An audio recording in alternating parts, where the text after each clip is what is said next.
So I guess we'll start with where you were last night. You were in Kokomo covering the Indiana juniors and senior all-stars taking on each other. And I saw a few highlights from that. To be quite frank, I have no idea what the final score was of that game. I saw that the seniors were up at halftime, I believe. Flory Badunga had a good first half from what I saw online. But what were kind of your key takeaways? And go ahead and spoil the surprise for me. What was the result of that game? Well, the seniors did ultimately get the job done, 104-96. It was a really highly competitive game, even though the seniors, I think, led for 37 of the 40 minutes. But the juniors took a lead late in the first half. The juniors cut it to, I think, 3 or 4 halfway through the second half. So it was a really competitive game. But, big brother beat little brother in the end. And it was the Flory story. Man, I should have used that in the article. I forgot all about that. I was But going to say, you definitely need to trademark that or something. he was it was his final game in his high school gym as well, so there was a lot of hype, but there was just a ton of energy in the building. 3,500 people, I believe, in attendance. And one of the guys, I think one of the Purdue commits, Fine, said that it was kind of like their sectional crowd. I mean, that's how much energy was in there. So really cool experience in the famous Memorial Gym. Badunga ended up having 34 and 22, just a monster effort. And when you hear like All Star, you think of kind of like an open gym and get up and down. But both teams really wanted to win. The seniors were preparing for Saturday's All Star game against Kentucky at Gamebridge, so it's a big tune up for them. And then the juniors, as Jim has mentioned when Trent was on the show this week, really wanted to win that game. And Trent did his work to try to do that. He had 18 points to lead the juniors.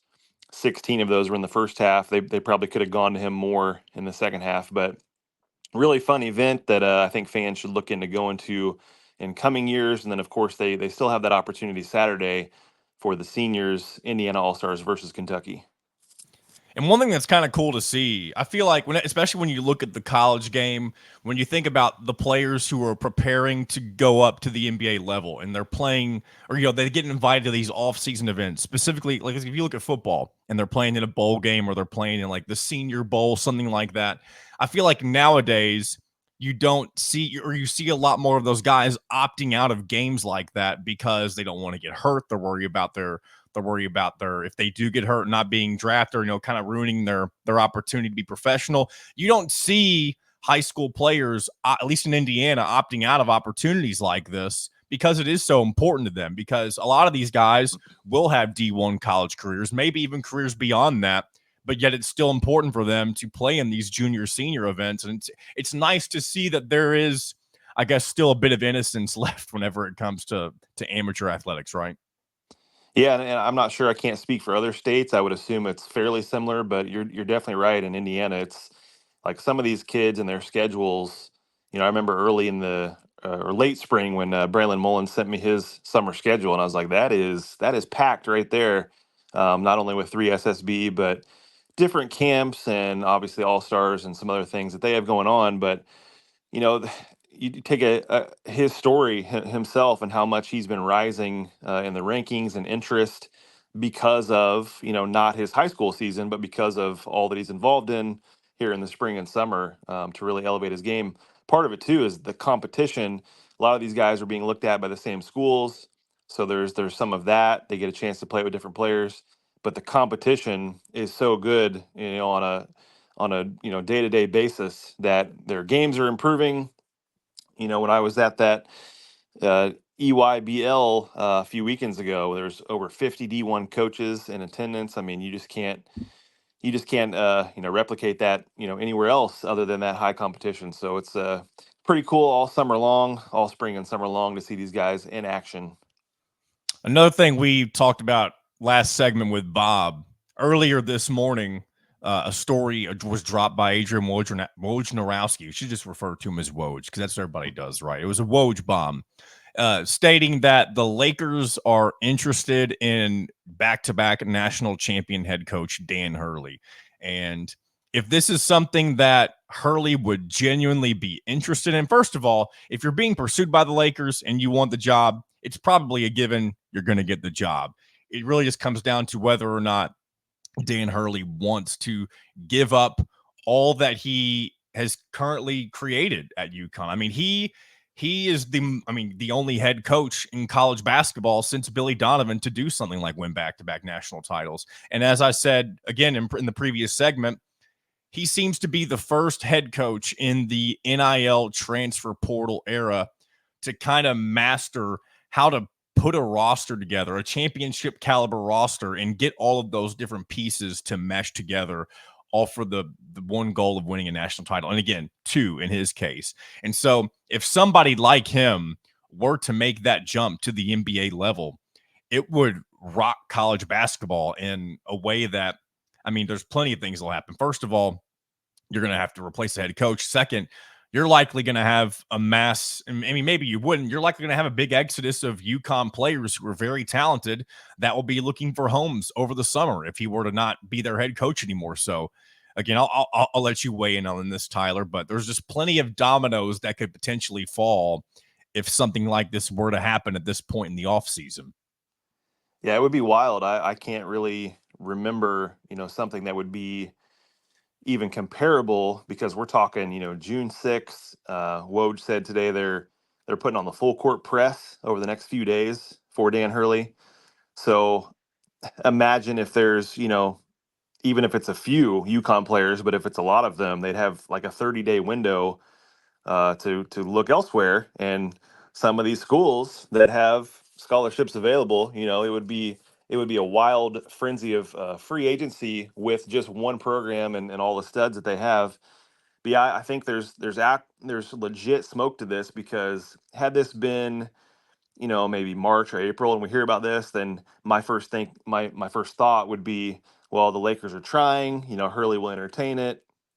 Hurley will, possibly get a bigger contract to stay at UConn, and then that'll be it. But the fact that it's in June and it's not just immediately squashed shows that there's got to be at least some interest for Hurley to hear out the Lakers. So then you add all the other extra elements to that. That's LeBron James. That's Yes. potential landing spot for Bronny in second round, or who knows? Like there's so much in play that it would be like, as you said, it would just rock the world. Yesterday Jim and some of our commenters were talking about how Hurley is kind of the new Coach K or even Bob Yeah. Knight. There's some comparisons there. So this is a huge deal, something to watch. And if it does end up happening, I can't even predict what the overall number is going to look like.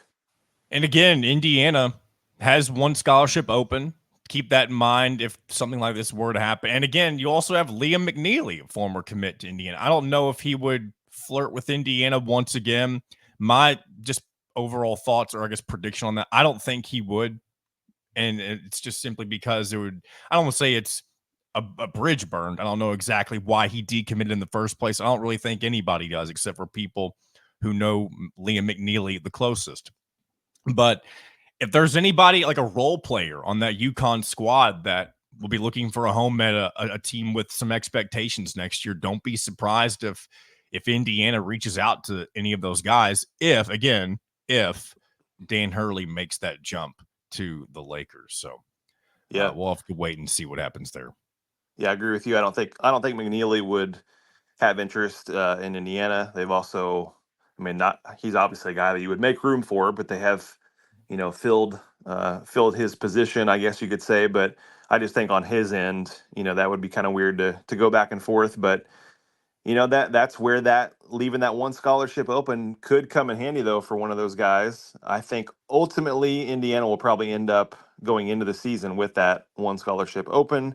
But if this does happen, then that is something to keep your eye on. I'm sure Indiana will at least make a few phone calls and kind of see what's available out there.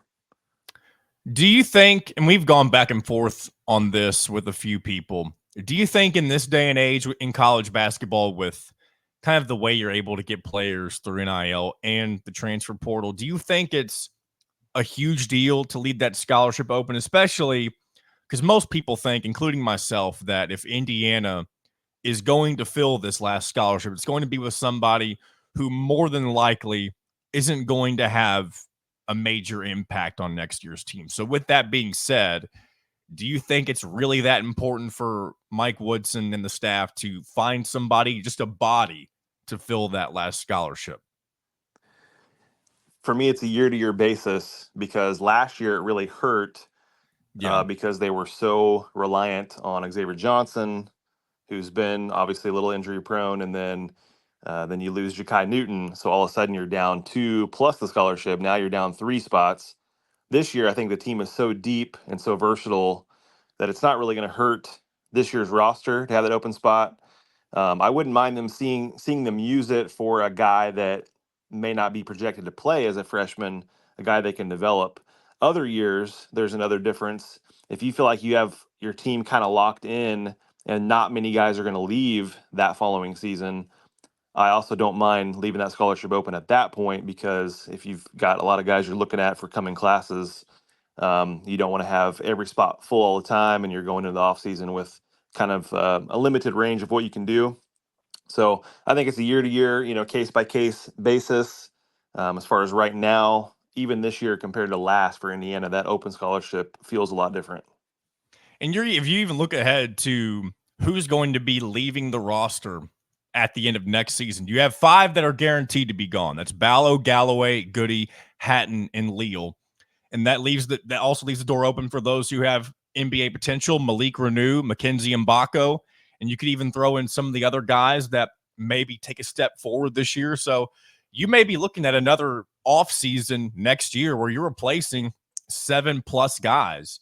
And again, it's not an ideal situation to be in, but maybe in this day and age of college basketball, when you can legitimately offer, large sums of money to guys in the portal, maybe it's not as difficult of a task that fans may have perceived it to be going into this offseason.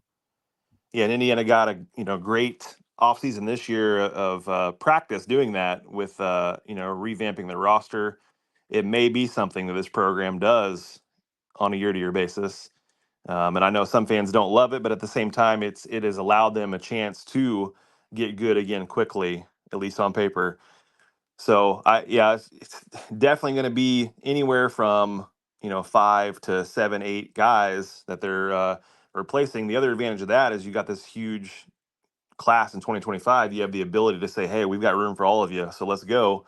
And if as I mentioned to Jim before, if somebody commits, then you still have plenty of space. Even if it wasn't your absolute main target, you've got room to work with. But we'll see if they build differently depending on the 2025 class. But I think it's going to be pretty close to normal for Indiana to be using the resources they have to get a lot of new players each year. The one thing they can't do, though, is they can't continue to use that as an excuse as, hey, we've got roster turnover, we got a bunch of new guys, we like that can't be an excuse anymore. If you're going to play this way year to year, you got to figure it out in the summer and early fall, your identity, how you're going to play. You can't wait till February and say that it's a new roster.